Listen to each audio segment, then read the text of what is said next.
Bonjour à toutes et à tous. J'ai la grande joie d'être avec Christophe Médici.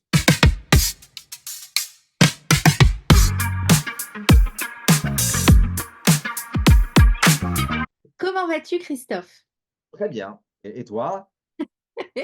Moi, ça va. Je suis ravie d'être avec toi et de te C'est un plaisir présenter. aussi. Certaines personnes peuvent peut-être aussi te connaître déjà. Quand on s'est rencontrés, tu m'as dit que tu étais homme média.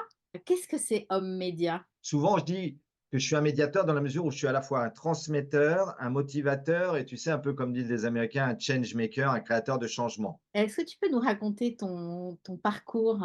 En fait, mon parcours, elle a toujours été liée aux sciences humaines. À la base, comme beaucoup de gens à 17, 18 ans, je savais pas trop ce que je voulais faire de ma vie. Et donc, j'étais pris en hypokhâgne. Donc, alors, pour te dire que je suis issu d'un milieu qui n'était pas né dans les héritiers de Bourdieu, c'est quand j'ai dit à ma mère que j'étais pris en hypokhâgne, ma mère croyait que c'était une maladie. Donc, voilà. Donc j'ai été pris en hypokhâgne, donc j'ai fait une hypokhâgne et une cagne en histoire, mais je n'ai pas intégré l'École normale supérieure rue d'Ulm et donc je me suis retrouvé à la Sorbonne et j'ai filé, licence d'histoire, maîtrise d'histoire, DEA d'histoire, prépa grec d'histoire et à ce moment-là, j'étais destiné à devenir enseignant en histoire, à l'éducation nationale, l'armée rouge comme on l'appelle, hein. Mais je me suis rendu compte à un moment donné, déjà à 25 ans, que c'était une institution qui ne me rendrait pas heureux. Ok. Et là, c'est le signe de la loi d'attraction, j'ai trouvé un métier qui s'appelait formateur d'adultes.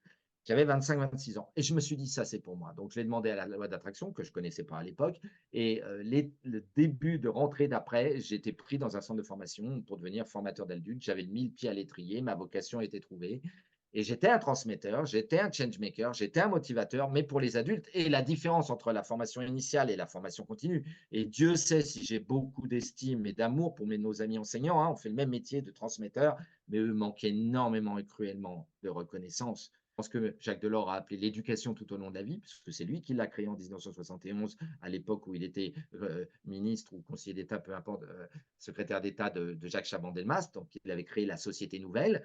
Avant, nos parents, ils ne connaissaient pas la formation continue, hein, l'éducation tout au long de la vie. Ça date du début des années 70. Oui, oui, L'idée oui. qu'on peut apprendre, avoir des droits en formation, et j'ai voué ma vie à ça. J'ai voué ma vie à ça et sincèrement, on s'occupe aussi du vivre ensemble, les gens comme nous. Et après donc j'ai fait encore une bifurcation qui était liée à mon métier de formateur d'adultes et je me suis dit: «Bah, je vais apprendre la psychosociologie» et comme ça, j'ai changé de fac. Je suis passé de la Sorbonne à Paris 8, qui est un haut lieu historique, Paris 8, hein, parce que c'était ex-Vincennes. C'est là qu'après 68, ils avaient mis tous les gauchistes, tous les fondateurs comme, Deleuze, Guattari, René Loureau, paix à leur âme, Jacques Ardoineau, tous ces génies-là. Il y avait Nanterre, tu le sais comme moi, Anne, et Vincennes, hein. Mais moi, j'ai pas connu Vincennes. J'ai connu Paris 8 quand il était à Saint-Denis, évidemment. Et j'ai fait un doctorat de psychosociologue dans la mouvance de Jacques Salomé, tu vois, dans la mouvance de. Et donc voilà, donc mon cursus, tu le vois, il est matinée de études d'histoire plus psychosociologie et je ne serais pas complet si je ne peux pas dire qu'à partir de 19 ans, je rêvais théâtre, je mangeais théâtre, je respirais théâtre. Donc, en parallèle à mes études d'histoire, j'ai fait une formation de comédien professionnel et j'ai passé le Conservatoire national d'art dramatique, dont j'ai eu le premier tour, mais pas le deuxième. Et j'ai énormément joué pendant 11 ans de ma vie, de l'âge de 19 ans à 30 ans, jusqu'à ce que je comprenne, comme dit Jouvet, que rater sa vocation, c'est se chercher où l'on n'est pas. J'y étais pas complètement sur la scène du théâtre. D'ailleurs, j'étais pas un grand comédien, ni même un immense comédien. J'étais pas Lucchini. J'étais un comédien moyen. J'étais pas dans ma zone d'excellence. Tu connais les expressions, hein. J'étais vraiment pas. D'abord parce que je m'en suis rendu compte quelques années après, ou lorsque je donne des conférences. Moi, j'adore donner des conférences. Tu le sais, j'adore ça. Mais vraiment, j'adore ça. J'ai eu la chance de faire un TEDx l'année dernière sur mon livre sur le saboteur. Je suis speaker TEDx. Et puis, je donne à peu près 50 conférences par an dans les salons zen, les salons de bien-être qui veulent bien m'inviter à présenter mes livres. Mais tu sais, je vais te raconter cette anecdote. Le jour où j'ai compris, 20 ans après, pourquoi j'étais pas si bien que ça au théâtre, c'est lorsque j'avais organisé une conférence dans un théâtre parisien et que je m'étais pas rendu compte, mais au bout de 3 minutes, j'étais pas aussi à l'aise que d'habitude. J'étais pas dans mon jardin, tu vois, j'étais pas bien. Et je me dis, mais qu'est-ce qui t'arrive, Chris? Pourquoi tu n'es pas bien comme ça et tout? Et je fais mince, la lumière de la salle est éteinte et c'est tout noir devant moi. Mmh. Et là, j'ai demandé au technicien avec le micro, j'ai dit: «S'il vous plaît, vous pouvez m'allumer la lumière, s'il vous plaît?» Et ils m'ont allumé la lumière et enfin, je me suis senti bien. D'ailleurs, c'est un petit coucou que je te fais, je ne sais pas ce qui est prévu, mais si tu peux m'avoir à la lumière, c'est mon point commun avec Oshi ça. C'est Oshi dit toujours, la chanteuse: Je ne peux pas faire de concert si la lumière, que ce soit des zéniths ou n'importe quoi, n'est pas à fond allumée. Oshi le dit, et j'ai Mmh. ce point commun avec Oshi, Anne, Ouais, parce que dès l'instant où ils ont rallumé la lumière du théâtre et que j'ai vu les gens, j'ai vu leurs yeux, j'ai vu leurs regards, j'ai pu les toucher, même ouais. sensoriellement parlant, hein, j'étais à nouveau bien. Et Mmh. ça, je me suis dit: «Mon Dieu, Christophe, pendant tes 11 ans de théâtre, en fait, tu détestes le trou noir, sentir que des gens te regardent et que Ouais, toi, tu ne peux pas les voir». Et ouais. ça doit venir des blessures d'enfance, de la prime Ouais. enfance, des souffrances des C'est premières années. le lien en fait, on est fait on est des êtres de lien et c'est vrai que sur scène, quand bah, parfois on est un peu aveuglé, ébloui par, les projecteurs et on ne voit pas le public et c'est vrai que moi non plus j'aime pas ça, c'est assez, désagréable quoi, hein. Il y Je a déteste ça. comme un rideau froid, voilà. C'est bien un entre-deux qu'on voit quand même, Oui. qu'on voit les visages, que c'est important d'être en communion avec, les personnes qui sont là pour écouter, pour, avec leur présence. Eux ont l'impression qu'on les voit en plus. Donc on est vraiment, il y a ce rideau-là, c'est très, je comprends, hein. C'est très Tu ressens la même chose toi aussi quand ouais, tu ouais, vois ouais, ça? c'est Ouais, pas agréable. ouais. On voit pas les gens, on a l'impression, tu sais, qu'on parle à un trou noir devant Oui, soi ou un trou lumineux, une sorte de ouais, truc comme ça, et moi, je trouve ça très dérangeant, mais vraiment très dérangeant. Je j'aime pas ça, et ouais. c'est peut-être ça qui me mettait entre autres, pas si bon comédien que ça, mais j'étais On peut pas fait pas pour être bon ça. partout, Christophe. Exactement. Alors, à quel âge as-tu écrit ton premier livre? En 2001, je devais avoir 30 ans. Je suis un jeune quinquas, tu vois?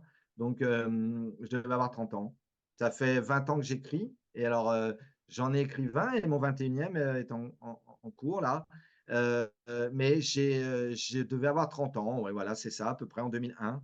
Donc c'est Mmh. un livre par an, tu écris Beh, un c'est à peu près ça. Je me suis un livre par an, mais tu sais, j'ai besoin de créer un livre. Pour mmh, moi, un livre, c'est comme, je sais pas si tu peins ou si tu fais quelque chose d'une manière artistique. Voilà, il y a des gens, ils ont besoin de faire des toiles toute la journée. Moi, si je crée pas un livre par an, j'ai l'impression que je fais pas grand-chose de ma zone d'excellence, quoi. Tu vois? Vraiment, OK. j'en ai vraiment besoin. C'est transmettre ou c'est créer? Parce qu'à travers un livre, tu transmets beaucoup. Un livre, dans un livre, on livre. On se livre, on délivre un message, des Ouais. messages. On peut faire une allitération sur le livre. On livre, on se délivre, on délivre. Et donc livrer, et puis, bon, encore une fois, il nous reste quelques années à pouvoir le vivre. Je pense qu'on est les derniers des Mohicans, hein, avec, la dématérialisation et l'analyse, et puis tout ce qui est l'IA. Mais ça, tu vois, Ouais, c'est un objet. C'est un ouais, objet. oui. Hélas, malheureusement, dans 20 ans, je pense que nos petits-enfants à toi et à moi diront: «Tu as vu ce qu'il faisait, ton papa, ce qu'elle faisait, ta maman? Ça s'appelle comment, mamie?» Ça s'appelait un livre. Oh, c'est sur quoi? Ça s'appelait du papier, tu vois?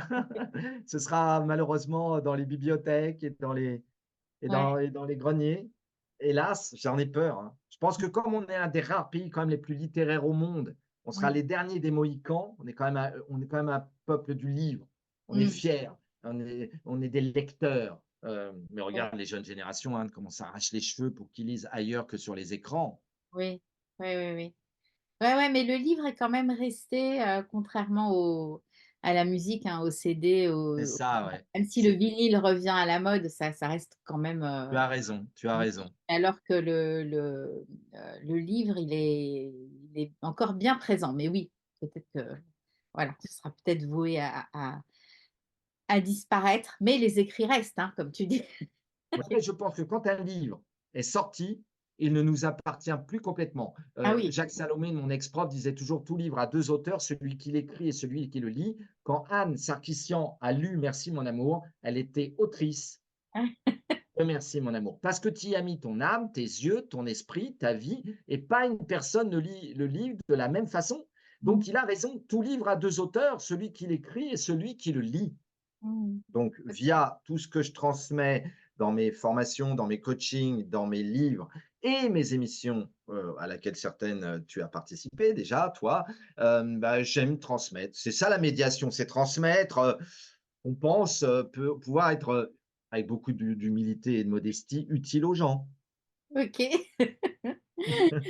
Parfait, donc on t'a vu, un peu à la télé, on t'a vu, sur, plusieurs radios dont, Radio Sud, tu un fidèle de Radio Sud. Ça tu continues toujours? Alors, ça, c'est vraiment, je suis expert de Brigitte Lahaie, qui est aussi une amie. C'est une de mes meilleures amies. On avait commencé d'ailleurs à RMC, hein, depuis, l'année 2009. Puis après, bah, les choses ont fait que Brigitte a changé de crèmerie en 2016 et donc elle a pris sa team d'experts dans lesquels, j'ai cette chance de faire partie parce qu'elle prend généralement des gens qu'elle estime de qualité comme, tu en connais d'autres, hein, comme Michel Odoul ou autres. Et oui, avec Brigitte, ensemble, bah, je suis un de ses experts.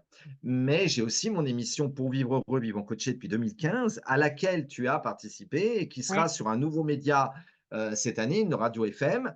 Et toujours, alors, mes médias, c'est les émissions que j'anime, Anne, hein, c'est toujours des émissions en phase avec la formation, le coaching. C'est des émissions de bien-être, hein, c'est pas des ouais. émissions de jeu ou autres. Non, non, C'est non. vraiment des émissions là-dessus, tu vois. Ouais, ouais, ouais. Donc, tu rends encore plus populaire, le développement personnel, le coaching, le prendre soin de soi, autrement, via ces médias, quoi. C'est ça. Tu vas venir nous parler de gratitude, lors des rencontres, universelles les 22 et 23 mars et du coup, merci mon amour et si la gratitude était le secret des couples amoureux, mais pas que des couples en même temps, hein, la gratitude, elle apporte, beaucoup. Dans ce livre, tu proposes des défis, puis tu proposes aussi des protocoles. Donc il y a plein de clés pour apprendre à se connaître et à évoluer, quoi. Oui, tu as tout à fait raison. J'adore dire que mes livres sont des self-help books. C'est un terme un peu anglais, c'est-à-dire des livres pour s'aider soi-même. Et je veux OK. vraiment que ce soit des livres avec des rituels, comme tu dis, très simples, très faciles à utiliser, parce que la gratitude, c'est pas la Sorbonne, c'est pas bac plus 40, tendance mine. Non. Non, c'est des pratiques du matin au soir. Et tu as tout à fait raison de dire que c'est déjà à faire pour soi-même. Bien avant de parler aussi que du couple, là je parle du couple, mais on peut pratiquer la gratitude pour soi, dès le matin, dans la journée, pratiquer la gratitude en famille, avec ses enfants, avec ses parents, pratiquer la gratitude au sein de l'entreprise. Parce que tu as remarqué d'ailleurs, et certainement que lors de ma présentation dans ton formidable événement, je parlerai que dans la première partie, j'ai souhaité réfléchir au pendant de la gratitude, c'est-à-dire à l'ingratitude. Et beaucoup des gens qui nous écoutent le savent, on n'est pas entouré que des gens qui pratiquent la gratitude. Non. Loin s'en Ouais. faut. On est entouré parfois d'ingrates et d'ingrats, et Dieu sait si l'ingratitude fait des dégâts dans les relations, Mmh. à tous les sens du terme. Moi qui suis le fondateur de la méthode haute qualité relationnelle depuis 2009, que je Oui. transmets dans mes stages à plus de 120 000 stagiaires déjà depuis 14 ans, je peux te dire que l'ingratitude, en couple, en famille, au travail, dans les relations d'amitié et dans d'autres milieux que je tairai, je peux dire que ça fait un dégât, Anne. Alors après, tout le monde a un seuil différent de tolérance à l'ingratitude. Mmh. Moi, mon seuil de tolérance à l'ingratitude, il n'est pas très élevé, je vais être très honnête. C'est pour ça que je fuis certains milieux. Après, elle est aussi, de nos jours, un peu banalisée, hein, sur, j'ai l'impression en tout cas, que ça devient, ben, elle est devenue ouais, une banalité, la Oui, gratitude oui. et presque inconsciente parfois. Donc, c'est bien de revenir à, la gratitude, tu vas nous donner plein de pistes pour ça. Et quand j'ouvre ton livre, quand j'ai ouvert le livre ce matin, bah, je l'ai déjà lu Oui, bien sûr, hein, mais là je l'ai oui, bien réouvert sûr. et je suis tombée sur la gratitude, quantique, l'infini des possibles. Oui, mais bien sûr, parce que tu le sais évidemment aussi bien que moi, je connais ton parcours, et de réflexion sur toi et de pratique. Tu sais très bien, Anne, que ce qui est génial avec la gratitude, c'est on peut aller jusqu'au cerveau quantique, c'est que ça élève le taux vibratoire d'un individu quand il pratique la gratitude. Ça Mmh, amène vers l'amour avec un grand A et donc je conseille vraiment à toutes les personnes qui se sentent à des moments donnés en bad, dans le dark, en schwarz, voire même triste pour X raisons. C'est pas tous les jours le nirvana la vie, hein, on n'est pas des bisounours. Je veux dire, il y a des deuils, il y a des ruptures, on perd des gens chers, on a des maladies, tutti quanti. Eh bien, la gratitude va faire élever notre taux vibratoire et l'élevant, on va aller vers quelque chose qui est vers le quantique, vers les d'autres lignes quantiques. Et j'en suis persuadé. Et pourtant, tu le sais comme moi, Anne, c'est très simple certains rituels que je montre dans le livre Oui, à pratiquer. c'est ça On en que parlera j'aime lors bien, du c'est grand événement de 2025, mais on oui, pourra ouais, tenter de ouais, faire pratiquer d'ailleurs les participants, tu vois, ouais, avec des petits rituels, des petits jeux. Et tu as vu comme ça peut être simple, très ouais, ouais, simple. oui. 5 minutes, avant de s'endormir, Exactement. l'escapade, voilà, la gratitude quantique, j'ai déjà dit, soirée entre amis, rêve réalisé. Enfin voilà, le tableau de visualisation. Il y a plein de choses, voilà, assez, simples à mettre en place, pragmatiques et et hautes en vibration. Donc moi, je suis ravie que tu viennes, nous parler, ben, des bienfaits de la gratitude et puis comment on met ça, en place, dans sa vie, un peu comme, on parlerait de, la communication non violente, hein, de notre cher, Thomas, d'Assembourg. Absolument et Marshall Rosenberg, Oui, hem, heu, mais en même temps, tu as tout à fait raison puisque c'est une forme de communication non toxique de oui. pratiquer la gratitude. Communication non toxique vis-à-vis de soi et vis-à-vis de l'autre. Mmh. Donc, il est clair que moi, je vais même aller plus loin. Je pense que c'est le plus formidable game changer dans les relations. Merci la vie. Je me rappelle, c'était le titre d'un film, d'ailleurs, Merci la vie, hein. Oui. Je pense à beaucoup de spiritualistes qui disent: «Dès que je me lève le matin, je témoigne déjà ma gratitude d'être en vie, de marcher, de bouger, de pouvoir ouvrir les yeux, de pouvoir aller faire une balade. C'est déjà un cadeau. C'est déjà un cadeau». Parce que, bah, il y en a d'autres à l'hôpital en ce moment, ils peuvent pas le faire. Ils ont besoin que des gens les lèvent de leur lit. Tu vois ce que je veux dire? Et on oublie toujours de dire merci pour les petites choses que nous ressentons, que nous sommes et que nous avons. Or, c'est parce qu'on dit merci pour de petites choses que de plus grandes choses nous arriveront, parce qu'on pourra le dire aussi lors de l'événement. Et pour ça, d'ailleurs, pour commencer, je pourrais te témoigner toute ma gratitude pour ta formidable invitation qui me touche vraiment. Tu vois, ça commence par ça. Les êtres humains, et ça c'est mon combat depuis que je suis dans la formation et le coaching, devraient quand même comprendre en 2024 que les messages qu'on envoie à quelqu'un et les messages que l'on reçoit, c'est certainement ça qui fait notre bien-être ou notre mal-être au quotidien. Tu sais, David Servan-Schreiber, tu te rappelles de lui, il est parti trop tôt. Il disait toujours la même chose que moi. La communication, l'immense majorité des humains sont persuadés que ça ne s'apprend pas. On communique comme on respire, c'est inné. C'est Mmh. inné. Mais c'est faux. La Mmh. communication, ça s'apprend. La gratitude faisant partie de la communication inter et intrapersonnelle, ça s'apprend. On va le montrer en 2025. On va le montrer lors de ton événement. Alors, on verra lors de l'événement, évidemment, que c'est beaucoup plus complexe que ça, la gratitude. Tu l'as lu dans le livre, il y a beaucoup plus d'aspects, mais voilà, Sûr. on fait un peu de teasing. Ouais, ouais, C'est voilà. nettement plus profond que ça, beaucoup plus subtil que ça. Mais quand même, cette phrase de Bouddha, elle aide déjà à la réflexion. Euh, D'abord, donner, donner, Ouais. donner. Ensuite, vous voulez de l'abondance? Peut-être que la gratitude, c'est la porte ouverte à l'abondance. Mmh. Ouais. Peut-être que la gratitude est l'antichambre de l'abondance, d'une certaine manière. Ça, j'en suis persuadé.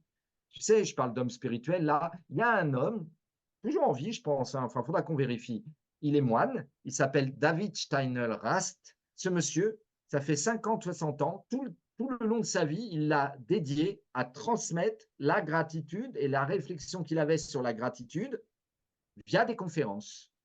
Et OK. je le cite dans le livre, tu te rappelles, hein, je le cite, David Steinelrast. C'est assez intéressant quand même, quoi, un homme d'église, il dit: «Ah non, non, il faut pratiquer la gratitude, mais pas que dans une vision juste encadrée, christianisme, catholicisme. Non, partout, partout, partout, partout».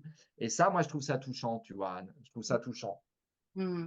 Bah, écoute, merci Merci Christophe. infiniment, Anne. On a juste fait un petit peu de teasing, hein, parce qu'évidemment, tu vas nous parler, bien plus profondément des bienfaits de la gratitude et puis comment mettre ça en place, dans sa vie, pour que ça devienne complètement, naturel et qu'on soit en vibration, puisse être en vibration haute, toute la journée, tous les jours, à chaque instant.